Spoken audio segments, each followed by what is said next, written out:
Mesdames et messieurs, Volodymyr Zelensky vient de lancer un appel très brûlant et déclare l'alerte d'urgence et maximale.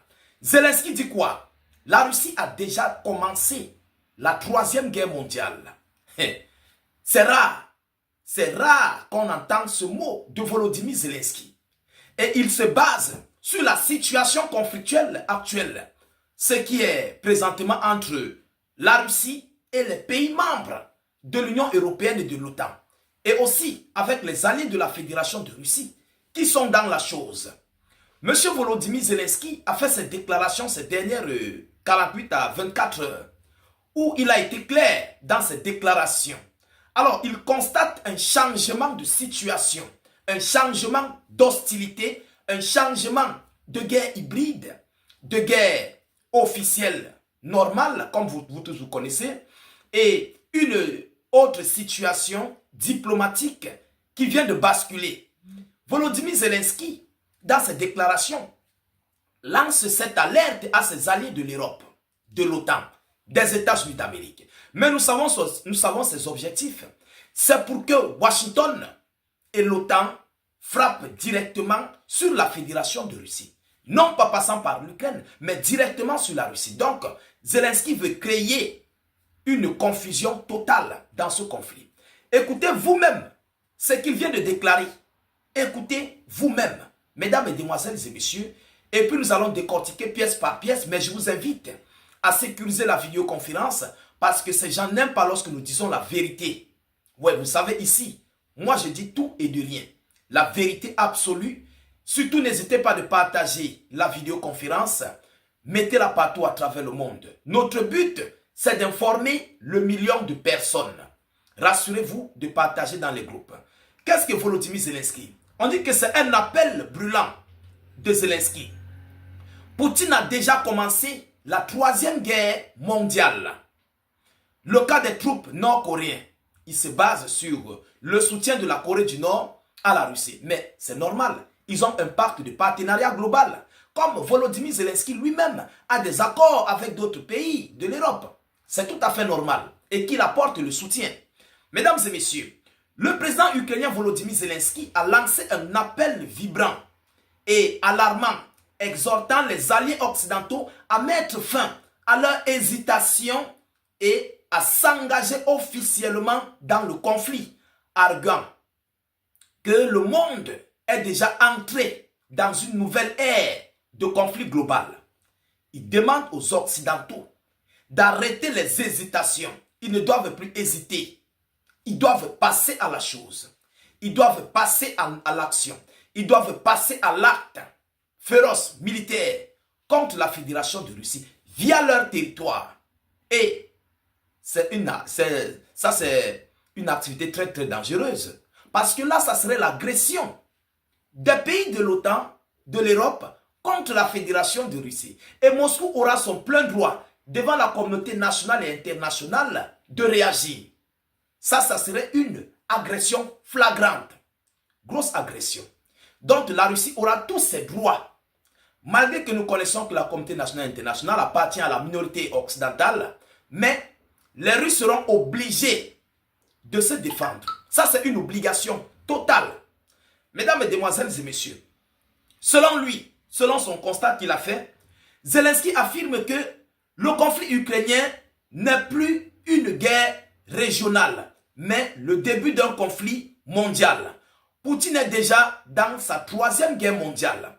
La preuve des troupes nord-coréennes.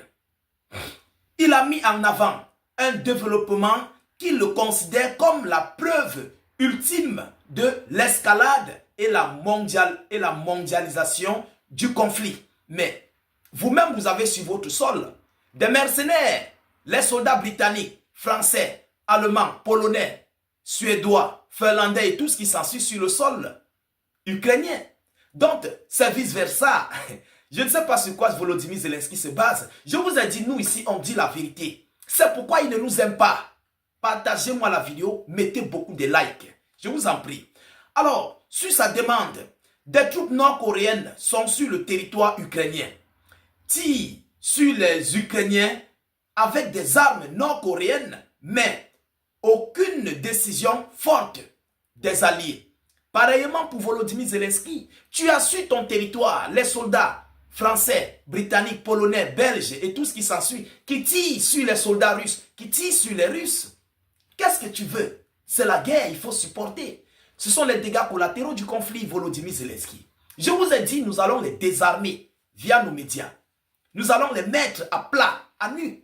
Et ils vont comprendre que c'est vice-versa. Qui fabrique les systèmes anti-aériens patriotes? Je crois que c'est Washington. Qui fabrique les chars Abrams dotés à l'Ukraine? Qui fabrique les multiples chars américains qu'on appelle, on appelle ça comment là? Qui fabrique ça? Il y a les blindés turcs, les blindés français, les blindés suédois, les blindés britanniques, allemands, je ne peux pas en citer. Qui les fabrique? Même l'entreprise Thales, qui fabrique les systèmes anti-aériens ukrainiens là, qui fabrique ça? Mesdames et demoiselles et messieurs, qu'est-ce que Zelensky veut? Alors, selon la même source, mesdames et demoiselles et messieurs, selon lui, le président ukrainien a supplié l'OTAN de s'affranchir à la peur nucléaire et d'intervenir directement. Directement, hein? Il dit directement. D'intervenir directement.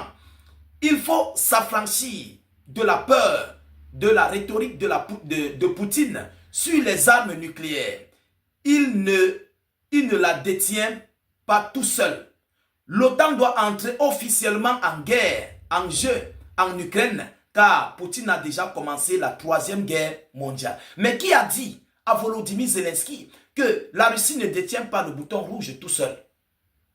Je me pose bien la question. Il n'y a aucun Russe, même si Poutine n'a pas la manette à main tout seul, il n'y a aucun Russe qui va accepter qu'ils se font détruire. Pendant ce temps, ils refusent d'activer le bouton rouge. Aucun. Je dis bien, aucun Russe. Aucun Russe. Dès qu'ils vont commencer à agresser la Russie là, automatiquement les données vont changer. C'est où vous allez voir, vous allez comprendre qui sont vraiment les Russes. Repérez-vous, sur la 2e guerre mondiale face à l'Allemagne nazie, lorsque la Russie était en guerre, c'est tous les Russes qui sont entrés en bataille. Les Yakouzes, les Tchétchènes, les Moscovites, tout le monde est entré en bataille contre l'Allemagne. Mais Zelensky ne fait pas allusion à l'histoire. Oui, il ne fait pas allusion à l'histoire. Même s'il faut passer dans ce genre de conflit contre la Russie. Laissons même les armes non conventionnelles. Allons-y sur les armes conventionnelles. L'OTAN ne peut pas. La Russie a plus de stocks, plus d'armes que l'OTAN globale. Oui, c'est une preuve vivante. La Russie a des hommes. Moscou n'a même pas encore lancé un recrutement forcé, un recrutement obligatoire. Ils sont à 180 millions d'habitants. Disons, si dans 180 millions d'habitants, il y a ne serait-ce que 80 millions d'hommes, qu'est-ce que ces gens-là vont pouvoir? Je me pose juste la question. Ils vont marcher sur l'Ukraine en 2 semaines. Certes, c'est vrai, il y aura les repos éternels, mais de tous les côtés. Mais ils ne vont pas pouvoir s'en sortir. Mesdames et demoiselles et messieurs, Zelensky a conclu par une mise en garde sur ce que l'avenir réserve à l'Occident en cas de victoire de la Russie. Si Poutine gagne, il ne s'arrêtera pas. Il attaquera l'Occident très motivé après un temps qu'il aura fini de reconstituer son armée. Selon eux, selon Volodymyr Zelensky, il dit que Poutine va s'attaquer à l'Occident dès qu'il va finir de reconstituer son armée. Mais Poutine a déjà reconstitué toute son armée. La Russie a une réserve en stock de matériel inédit. Poutine s'est préparé avant même la bataille de la guerre de Crimée, la prise de la Crimée, que la Russie s'est préparée à la guerre, à cette guerre. Économiquement, militairement, Moscou a plus de 2 300 000 hommes. Vous comprenez? Alors, je ne sais pas pourquoi Volodymyr Zelensky essaye de vouloir moucharder de gauche à droite comme un mauvais esprit. Oui, je ne comprends pas. Il faut qu'il doit se repérer de la réalité du terrain. Si les Otaniens pouvaient, sur le sol ukrainien, il y a les Colombiens. Il y a des centaines de Colombiens. Mais ils ne parviennent pas à changer la donne. Et Zelensky lui-même l'a reconnu à la Maison Blanche, que les lignes du front, il ne parvient plus à les contrôler. Ce n'est pas moi qui dis. Allez-y, fouillez les médias, c'est lui qui l'a dit. Et aujourd'hui, tu dis que venez, voilà, qu'est-ce que ça va changer? Étant sur le sol, les Orechny vont pleuvoir, on va les détruire tous. Si la Russie parvient à faire survoler les drones sur les pays de l'OTAN, combien de fois en Ukraine qui est tout proche, au nez de la Russie, on va connaître et détecter leur position, ils seront frappés. Si la Russie frappe à la frontière avec l'Ukraine et la Pologne, combien de fois à l'interne? Alors, je crois que Zelensky doit beaucoup réfléchir parce que c'est un appel suicidaire qu'il fait à ses alliés. Mesdames, Mesdemoiselles et Messieurs, partagez la vidéoconférence au maximum. Mettez-la partout à travers le monde, sécurisez la vidéo avec un maximum de likes. Surtout, n'hésitez pas à vous abonner pour ne plus perdre la page et ne plus rater nos vidéoconférences. Je vous reviens tout à l'heure pour une prochaine série d'informations. Soyez encore salués une fois de plus. Ciao, ciao.